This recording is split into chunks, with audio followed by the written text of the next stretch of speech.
Imagine the following scenario.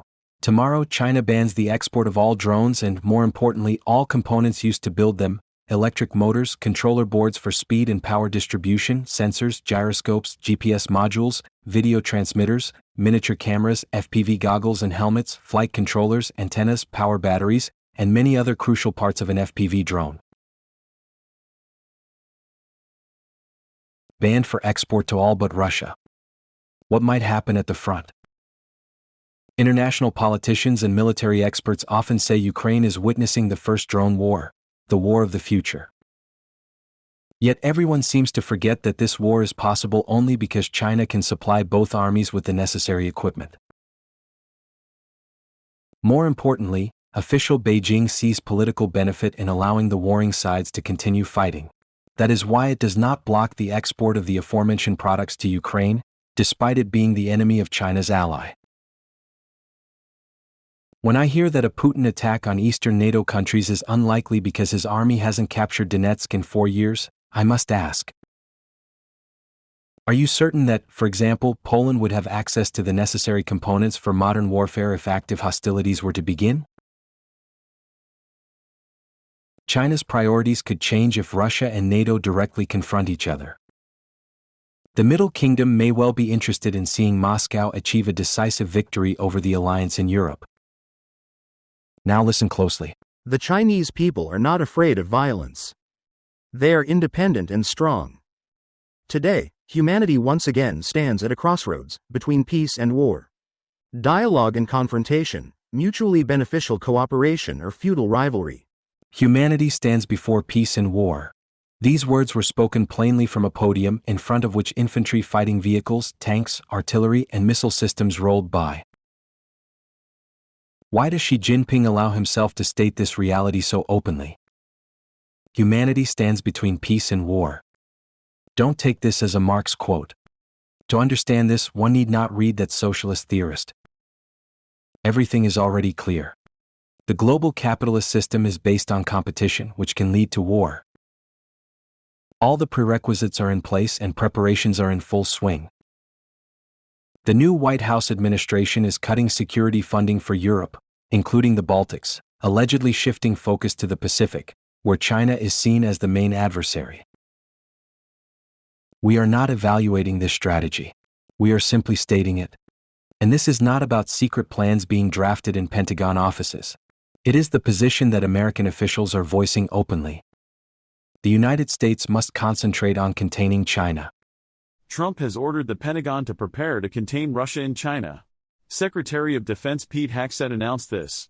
But what does this infamous containment mean? It became a formal doctrine thanks to George Kennan, an American diplomat and political scientist, who in his famous long telegram from Moscow to Washington in the year 1946 argued that the Soviet Union could not be treated as a conventional partner. Soviet foreign policy aimed to expand influence, which the United States sought to contain. Kennan stressed that internal contradictions would weaken the Soviet system, causing it to transform or collapse. Meanwhile, the United States had to build alliances, economic ties, and suppress communism. Kennan's doctrine became the basis for key initiatives like the Truman Doctrine, Marshall Plan, NATO, and Berlin Airlift. And ultimately, as you know, this approach proved effective. Kennan lived to see the end of the Cold War and the collapse of the Soviet Union. His patient strategy paid off, just as he had predicted. The communist regime in Moscow eventually fell from within. Containment was successful. It obstructed and hindered Soviet expansion. It was a vital principle and approach in U.S. foreign policy, and it worked. Kennan was the author of this strategy as early as the year 1946. I called him when the Soviet Union fell and said, "My God, you were right." He replied, "It happened too fast. It happened far too fast. And it will cause many problems." The United States knows Beijing's totalitarian regime poses a serious threat. But China, in turn, understands that its ambitions will be challenged. That is precisely why the Middle Kingdom continues to escalate military provocations around Taiwan year after year. This occurs amid growing islander support for independence. These two trends indicate that Beijing is increasingly considering a forceful reunification with the island. Moreover, Taiwan's internal political dynamics are pushing Beijing to act without delay. And here is another alarming signal. In a recent article, the Financial Times notes that despite a significant surplus of oil on the market, prices are not falling. Take a look at the chart. This is the actual surplus of crude oil, and this is the projected surplus. The International Energy Agency says the year 2026 will resemble the COVID era, with supply far exceeding demand. Why hasn't the oil price fallen and stayed around $70 per barrel in 2025? There is an answer. China is actively purchasing all excess oil on the market to fill its strategic reserves, which total between 1.4 and 1.8 billion barrels. To help you grasp the scale, China consumes between 15 and 16 million barrels of oil per day, of which it produces 4 million domestically. If China stopped oil imports tomorrow, its reserves could keep refineries running for about 6 months without foreign crude. So now the question arises: why is China doing this? One might assume there is economic logic, buying while prices are low. But $70 per barrel is not exactly a bargain. China could have waited for prices to drop further due to oversupply, as the Financial Times suggests. Could it be that China is trying to support Russia, which depends heavily on oil prices? That seems unlikely. If so, Beijing wouldn't seek steep discounts for it. Perhaps China is stockpiling in case an attack on Taiwan triggers Western oil sanctions. That scenario is entirely plausible. And let me clarify right away, do not mistake these assumptions for conspiracy theories. Western intelligence agencies have long warned that China is preparing for aggression. But what is truly noteworthy is this: NATO, led by the United States, must prepare for possible simultaneous wars in Europe and the Pacific. And the year 2027 may become a potentially turbulent one.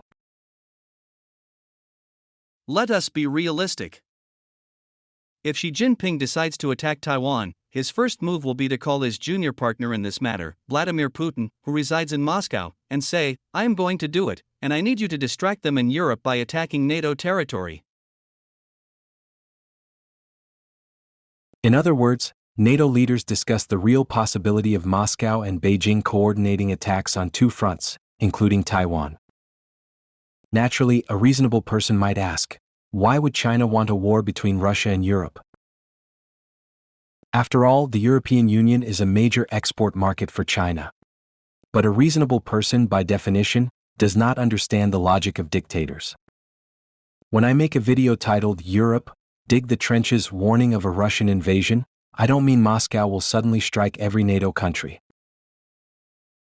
No, Moscow, and more importantly, the Middle Kingdom, does not seek total war with the North Atlantic Alliance. What they need is a series of controlled crises of low and medium intensity. Why would Beijing want this? Consider the following. If Russian aggression against a NATO member succeeds without a strong U.S. response, it would fracture the alliance and show America's impotence. Moreover, amid aggression in European countries, regimes loyal to Beijing could be brought to power. Take Viktor Orbán, for example.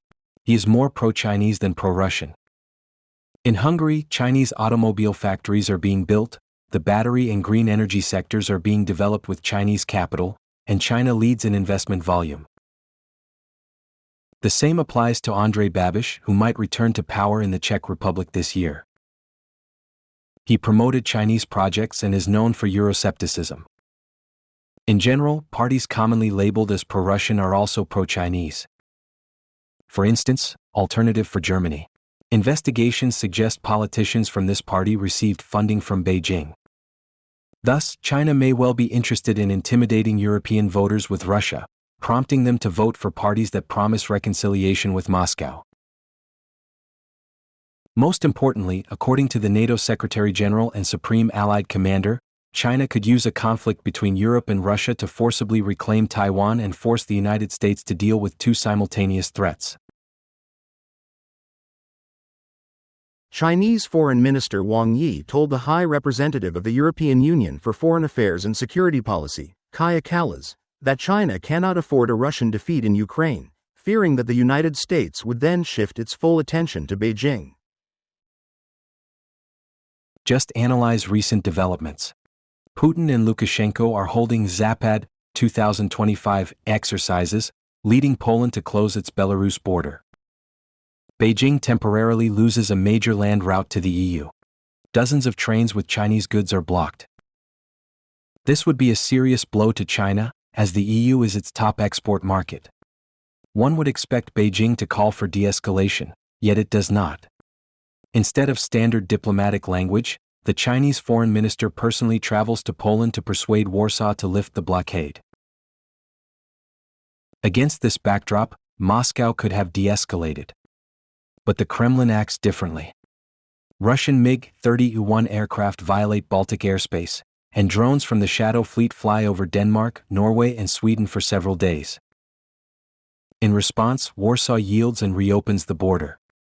So, could it be that Russian provocations are becoming a tool Beijing uses as leverage in negotiations with the European Union? Russia's interest in this game is also transparent. As we have already discussed, having reached a positional deadlock on the Ukrainian front, the Kremlin seeks an exit beyond it. Through provocations against Europe, Moscow is testing NATO's resilience. Will the Allies flinch? Will the United States commit to a firm response? If the West continues to show weakness, Russia may present Brussels with a major ultimatum: cease support for Kyiv in exchange for ending the confrontation. Let me emphasize, and there should be no doubt about this. Russia is capable of responding to any existing or emerging threats, not with words, but through the application of military technical measures. Many noted the Russian drone strike on Poland exposed weaknesses in its air defense. This, however, is not surprising. Yes, 2 years ago in one of my videos I applauded Warsaw's determination as it began a large-scale military buildup and full modernization of its defense capabilities, purchasing hundreds of modern tanks, infantry fighting vehicles, artillery systems, and more. But as we discussed earlier, warfare has changed somewhat. It is not that the Polish military completely ignores modern trends, but will they be ready to wage drone warfare if Beijing, once again interested in Russia's dominance on the battlefield, cuts off the supply of drone components to all countries except Russia? According to some reports, Ukraine has some sovereignty in this regard. Kyiv claims to have devices made entirely from domestic components. I don't know current production, but in March there were 1,000 fully Ukrainian FPV drones. I'm certain Poland can't even do that. So the question is, what will Poland do if it faces battle-hardened, bloodthirsty soldiers trained for modern warfare, soldiers, I stress, of an unidentified state? I have already said that Israel's 12-day war against Iran demonstrated that Western military doctrines are not yet obsolete.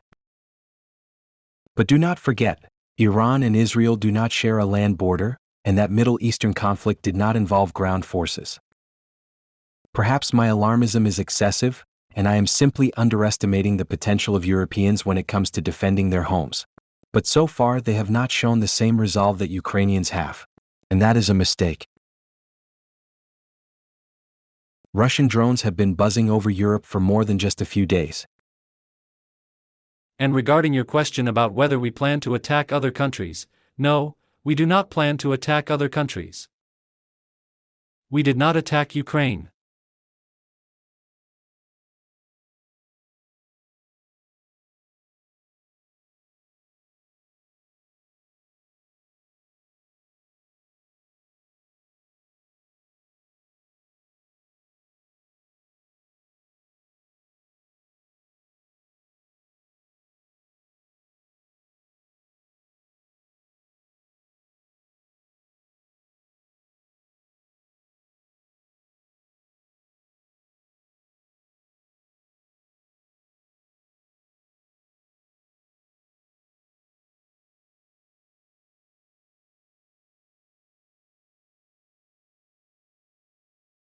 I could never have imagined that after so many years of studying the lessons of the Second World War, the world would again edge toward catastrophe by repeating past mistakes. The West, through its indecision, is practically inviting Putin to escalate. When 2 years ago I stated that Ukraine was merely an intermediate stage for Russia, I relied not only on many facts from my broadcasts but also on basic logic. It would be illogical for the Kremlin not to expand the zone of military operations to countries that tremble with each new shipment of weapons to Ukraine's heroes. This indecision is, in essence, a self-signed invitation to execution. The aggressor, in the form of Russia, would be foolish not to seize such an opportunity. Especially considering that over the past 20 years, the regime has deliberately instilled in its population a spirit of revanchism and hatred toward wealthier, more prosperous neighbors, while the West chose to ignore it. So it seems that when I pleaded at the end of each broadcast to make the right choice, between being decisive or choosing between disgrace and war, they ultimately chose the latter.